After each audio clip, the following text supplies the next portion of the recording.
Audiolivro Tao Te Ching de Lao Tse. Interpretação de Seixa. Aforismo 12. As cores cegam os olhos. Os sons ensurdecem os ouvidos. Os sabores deturpam o paladar. Os pensamentos debilitam a mente.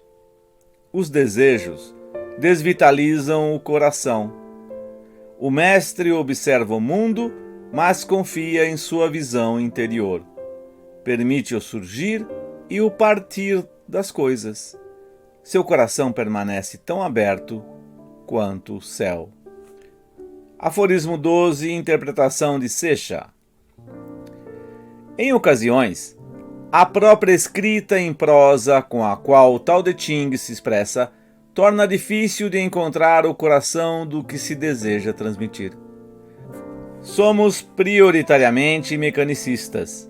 Procuramos encontrar a palavra correta para expressar uma ideia de forma mais adequada possível, sob a presunção de que esta é a maneira mais clara para nos comunicar. Mas o Tao Te Ching transita por outro sendero. O espaço é ilimitado em sua natureza essencial. Os objetos físicos não o delimita, pois eles mesmos estão sustentados pelo espaço. De forma semelhante, as palavras, as ideias, os sentidos jamais poderão delimitar o fundamental. Vamos desenvolver isto. A mente humana tem a estranha capacidade de forjar os hábitos muito facilmente. Graças a isto, perpetua sua própria existência. A partir dos hábitos enraizados, produzimos os condicionamentos, que não são mais que os constantes reforços sobre experiências vividas.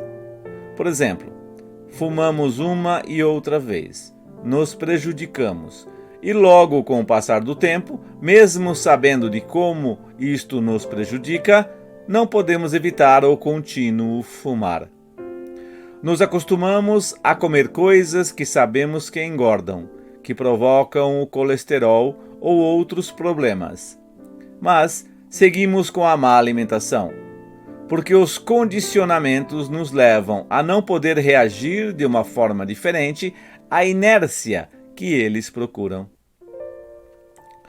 Quando se apresenta que as cores cegam os olhos e os sons ensurdecem os ouvidos, faz referência a essa inércia que nos leva a escutar sem desejar ouvir e a ver sem querer ver. Os sabores deturpam o paladar porque se convertem em fatores tão necessários que, se não os satisfazemos, na medida em que eles solicitam, nos sentimos incompletos e desconfortáveis. Reagimos através dos hábitos e, assim, convertemos as experiências sensórias em um mar de confusão e de dor. Pois, caso não correspondam às próprias expectativas, se convertem em inimigas. Alimentamos os hábitos e, no final, se manifesta o dito popular: crie corvos e estes te sacarão os olhos. Pensar com esforço debilita a mente. Tanta atividade sem sentido termina levando a mente ao estresse.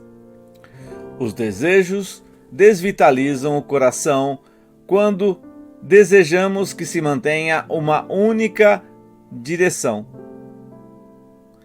Fortalecemos as respostas de qualquer atividade cotidiana, direcionando-as para um tipo específico de meta pessoal.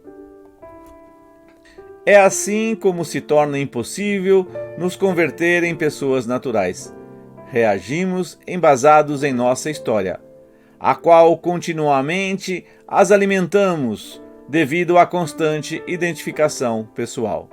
Afortunadamente, o poder do perdão geralmente está além de nossa capacidade de compreensão. A compreensão nos permite varrer a história sem importar quanto pó exista. Assim como um fogo intenso tem a capacidade de arrasar todo um bosque que tem crescido por séculos, a compreensão pode arrasar um bosque de hábitos que se configuraram durante vidas inteiras. Ao perdoar, o mundo é visto de forma distinta. Se desfaz todo o peso de tanta vontade e luta, mas é preciso saber que a compreensão é superior ao perdão. A compreensão é como água fresca, chuva cristalina, orvalho que nutre de vida. O mestre possui a condição da simplicidade. Por isso, se diz que o mestre observa o mundo e confia em sua visão interior. Confia nas compreensões que não navegam no tempo e nem no espaço, que habitam em todos os mundos e que intuitivamente nos levam a compreender, por exemplo, que vale mais o bem geral que o particular. A vida como fonte de aprendizagem. A compreensão de que além da vida segue existindo vida. A compreensão de que além de meu próprio saber, há um saber superior que me permitirá, quando o conheça, entender por que sofro e o que é que as coisas realmente são. Se apresenta muito curioso como os mestres taoístas abordam a morte. Fazem com total despreocupação e com absoluta naturalidade, vendo-a como sendo um elemento a mais, além de todas as coisas. Retiram o peso que implica esta experiência. O mestre transita por reto caminho, responde continuamente ao momento presente. O reto caminho pode ser a bondade, mas conforme o caso, pode ser a paixão, inclusive pode ser a força. Caso um instante mereça um tipo de resposta que leve à determinação deste instante, então a ausência de sentido protagônico valida a resposta. Devemos retomar a visão natural das crianças. Eles respondem ao momento presente. Uma criança chora se tem fome, não porque vai ter fome. Chora se tem sono, não porque vai ter sono. Retomamos a referência do aforismo. O taoísmo não determina a necessidade de um mestre. A natureza é o mestre. Não se procura ser um discípulo, porque compreender significa que cada um chega a ser o mestre de si mesmo. O mestre é aquele que não deixa pegadas. No próprio hinduísmo, por exemplo, se encontra no fato de que os grandes textos filosóficos, os Upanishads, são anônimos. O mestre taoísta não se presume ser um mestre, de ser detentor de um saber especial.